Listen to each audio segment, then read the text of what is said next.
Yo, what is going on, everybody? I am back with another video, and today I'm out for a hike, a little bit of a walk, taking some pictures, trying to get some photography for the Instagram. Follow my Instagram, link will be in the description, baby. But today I am reacting to the Netflix documentary that recently came out, and it is about the college admission scandal. All right, I just watched it last night and finished it this morning. Wow, that was an interesting story, to say the least. I'm 21 years old. I wish I was still 20 years old. 21. I feel like I'm getting old, to be honest with you. One more year closer to 30, for God's sakes. So that being said, I did go to a college university for my freshman year, and then I went to a community college for until then. I did not go to school last semester, so we'll see what the future holds. But I kind of do have a little bit of experience going to a 4-year university and then going to a community college, and then watching this documentary was very eye-opening. It was pretty eye-opening, and I want to give my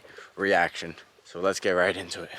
Alright, so a little bit of a spoiler alert before anybody has watched this. If you haven't watched it, I apologize. Just know I might try. I'm not trying to give a whole entire spoiler alert, but it might happen.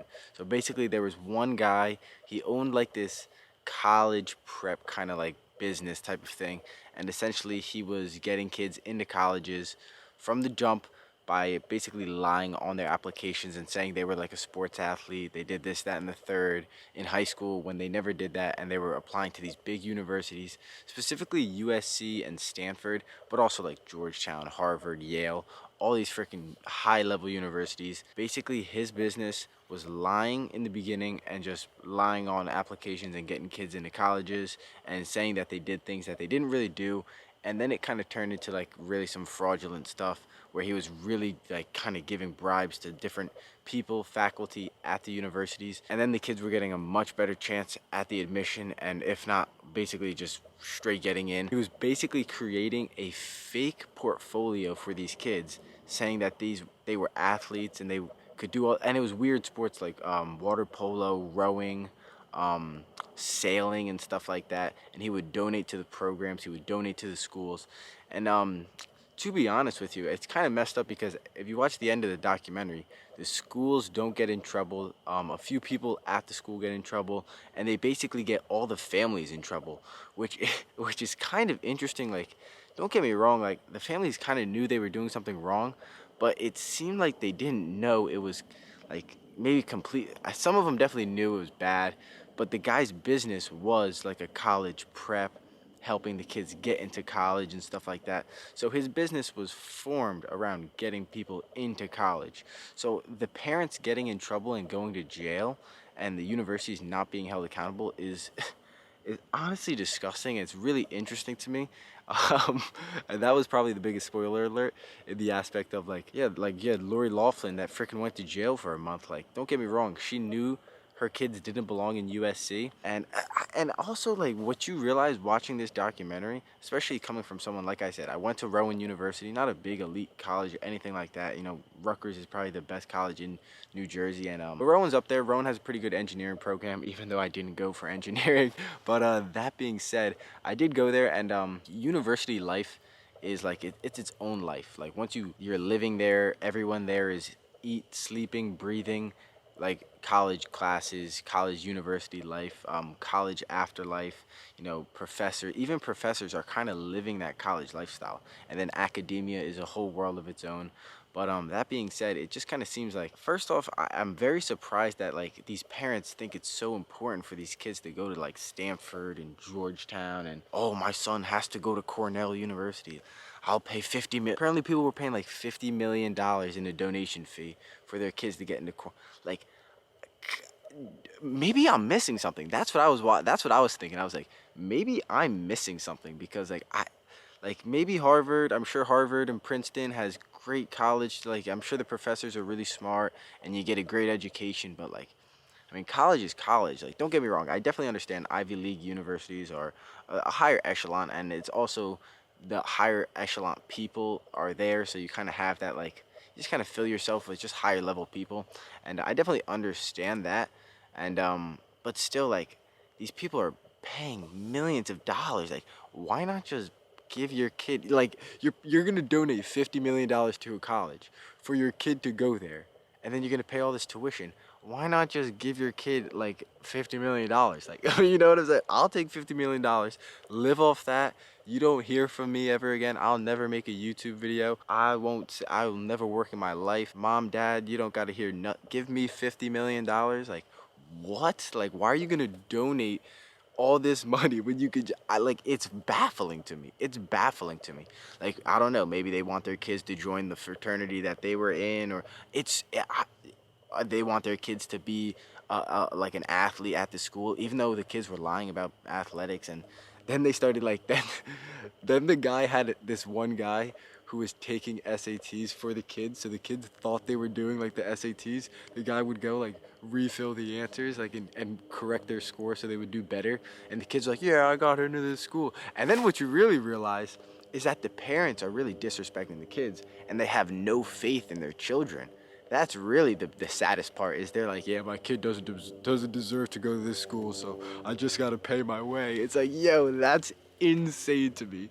That's insane to me. Like, oh my God, I don't know why they take it so serious. Like, if you have all this money, you can definitely get them a good job. Why not start a business? Why not buy some real estate? Like, you're gonna donate all this hundreds of thousands of dollars to get into Stanford University. Like, it's so weird. It's such a materialistic thing now. It's so strange to me. I really can't comprehend it. That was the biggest mind-boggling thing that I just couldn't wrap myself around to understand. Like, why these parents put such an importance on these like high-level universities. Like, Rutgers is a great university. Like, you don't have to bribe someone like $700,000 to get in. You just gotta score good on your SATs and maybe go to a community college, spend 2 years there and do well there, and then transfer. Like, I think it's baffling. It's baffling. And it's really baffling in the aspect of like, why not just buy your children a piece of real estate property that they can make money off of as a family business, whatever it may be. But you're gonna make them like, at that point, you really have no faith in your children. You're putting all your money, all your chips into the university's institution for their teachers to just teach your kids how to be adults. And it's baffling. I couldn't wrap my head around like the parenting around it, to be honest with you. They were talking about Jared Kushner, who was married to Ivanka Trump, and his dad donated Harvard $2 million. And then Jared Kushner got accepted into Harvard after being an average high school student. That's basically just me going through high school, taking average classes like I did. My dad's like, all right, here we go. 2 mil to Harvard, and now I'm a Harvard student. How you doing? What's going on? Luke Vaughan coming at your service. I go to Harvard. But seriously, I just find it like, I just don't understand the massive amounts of like money going into these institutions. Like, for what? For what? Also, let's not forget that these colleges are using your tuition and all these donations.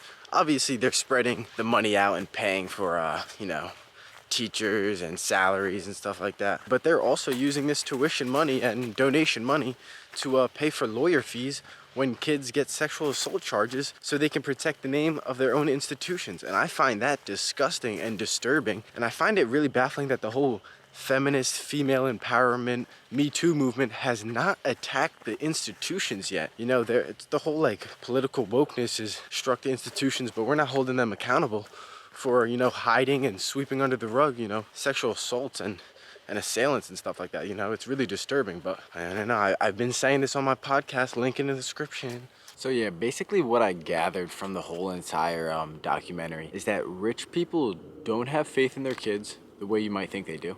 Also, rich people, well, people that have power / money, usually rich people, right, have a way to get around systems like this. You know, the average Joe like me has to take my SATs, my ACTs. If I don't score high enough, I'm not getting into the school. If I can't afford the tuition, I'm not getting into, or I can't even go to the school. But these people are bribing coaches that are letting their kids onto a team, and then they don't even play the sport. They don't even show up to practice. They just go on with their life, and they just graduate with a degree from a great university. And is that fair? A lot of people say no. A lot of people are really angry and think these parents should be put in jail and they should face a lot of jail time. I understand where they're coming from. I think the main people should be in jail, especially the people that work at the schools that knew what they were doing, that kind of got away with everything. It's actually kind of sad because this one guy didn't take any money for his own personal self. He just took the donations and put them to the sailing university, like to the sailing program at Stanford. And he was actually one of the coaches that got let off with the least amount of, problems, didn't have to go to jail, just had to pay a fine and go on house arrest. And I think that was fair too, because he didn't take any money. He was like, oh, this guy's just giving a donation. And he said that he didn't really do anything to help the kids get in school. He was just taking the donations. So he was like, damn, I thought I was doing my my program good. And next thing you know, the FBI was knocking at his door and arresting him. So that's just what happened, yo. It's really crazy. I just, again, like, and low key, like, if you want me to be completely honest with you, like, college is a business. And once you go there, you gotta buy overpriced textbooks that don't really have the best information in them. If you want me to be honest with you, you're learning, if you take business classes, you're learning about, like old school business styles. There's a lot of, crypto and all this, social media marketing and all this different stuff that you don't really learn in college because the professors and the textbooks aren't really caught up all the time. Don't get me wrong. I'm sure there's some great universities with, modern teachers that can teach all, changing with the times. But for the most part, you get the average Joe. Everybody's just a human in this. And that's also a big lesson that you learn from the documentary is no matter how rich and powerful some people are, like they're still, trying to cheat their way up to the top, cheat their kids to be the best. And everybody wants the best for their kids and everybody wants the best for their family, which is kind of, a good thing in a way. But at the same time, cheating your way for that is really detrimental to the kids. The kids literally think they got in on their own. Meanwhile, their parents donated hundreds of thousands, if not millions or tens of thousands, and cheated through their SATs and stuff. It's really astonishing. It's really a shame for the kids. That's really what it comes down to. And but at the end of the day, if I apply to USC, and let's say I'm a smart kid, I apply to USC, and Lori Laughlin's girl is applying, and she's gonna donate $200,000 to the school, and I can't donate that. I could barely pay tuition. I'm trying to get, a scholarship, maybe this, that, and whatever. I'm trying to get a little fund donation, and their family is donating hundreds of thousands of dollars. It's a business. Let these kids go to freaking school. I don't know. And like I said, I think it's overhyped. You could go to Rutgers University and get a quality degree in their business program. You can go to Rowan University and get a great engineering degree from a high-level engineering program. It's really just like an elite level status and like a title, if you want me to be honest with you. Once you kind of watch this documentary, it's very strange. Like this whole academia university world, like it's not reality. Like you go there, like they're living in their own world. That's really what you realize is like these teachers, these professors, these coaches, every day they living on campus. They live in this little town that they think is a real town, but it's not a real town. It's just a college town. You have every 4 or 5 years, you have new kids coming in and out, and they think that's normal. And then you leave college and you go to a normal town and you realize that's not reality. But at the same time, that's their reality. So, who am I to say that that's not reality when, that's what they're living? But it's just so weird to me, that whole, it's so strange. It's so strange. Like, my son has to go to Cornell University, or my son has to go to Georgetown University. I'm going to donate $13 million to the program and hope that the dean lets me in, and he's going to go to the fraternity, and he's going to get a great job, and he's going to go to business, and he's going to, he's going to network, and he's going to get a great education. It's like, what the are you talking about? What are you talking about, dude? It's insane. It's insane. It honestly reminds me of that Good Will Hunting scene where he tells that guy off for overpaying for his college tuition, his college education. And 2, you dropped 150 grand on a fucking education you could have got for $1.50 in late charges at the public library. But what are you gonna do? Who am I to judge anybody, honestly? Like I said, I think if you're paying all this money to go to college, pay a donation, millions of dollars, just let the kid go to school there. Like, who cares? Who really cares? Oh, you didn't let someone that's really smart have a seat in the class. It's like, so be it, man. You know what? They couldn't donate $300,000. Get with the program, baby. Tough tiddlywinks, you know what I'm saying? But like I said, I'm just a kid on a trail that's actually kind of lost in the woods right now. So I hope you enjoyed this video. I'm gonna break down some other documentaries and check out my other videos and my channel, my podcast, Instagram. Link will be in the description. Enjoy, everybody. Deuces. And you know what? If you can freaking bribe your way to college, do what you gotta do.